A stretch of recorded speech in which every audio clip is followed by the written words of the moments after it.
No, you don't get to do this and also tell me how to be. Neither of us says anything for a long time.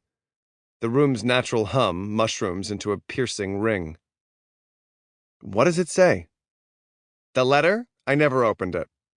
But you never threw it away. I guess not. I rap the phone on my forehead 3 times before saying, No time like the present. Please don't make me. I open my mouth, ready to bark at her to open it. But instead, I say, I have his nose. I laugh because I picture myself actually having his severed nose. And then I think of Isis collecting pieces of Osiris, and I stop laughing and actually start to cry.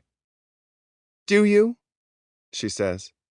But I don't know if she's questioning this information or if she can't really remember enough about him to know if it's true. I think so. I hang up after she gives me the return address on the envelope. Outside, I take several deep breaths in the cold, and I watch the traffic go by. The air is sharp, like razor blades. My sweatpants and t-shirt provide little warmth, but I lean on the railing until I spot a car with one headlight out and feel I've seen enough to go back inside. I pour the rest of the wine down the sink and take a hot shower. Afterward, I flop on the bed in only a towel and flip through the TV channels until I've watched every station at least 3 times. I turn the TV off and study Frank's address. Milner Avenue, named perhaps after the people who make hats? The Latin speaker and the hat maker. No, wait, that's milliner. In the morning, I drive from Oneonta to Syracuse. It takes 2 hours and 13 minutes. I stop at a AAA and ask for a map, and even though I'm not a member, they take pity on me. It doesn't take long to find Frank's house, although I pass it without meaning to and have to throw the car in reverse, parking across Milner Avenue to get a good hard look. The house is brick, small, with a red door. The driveway is plowed, and there are burlap bags over what I imagine are rose bushes under the front windows along the walk. Icicles hang over the front door, which seems dangerous. I judge Frank for not taking better care. There's a car in the driveway, some sort of hatchback. It's hard to see exactly what make and model from where I sit. Someone is obviously home. Frank.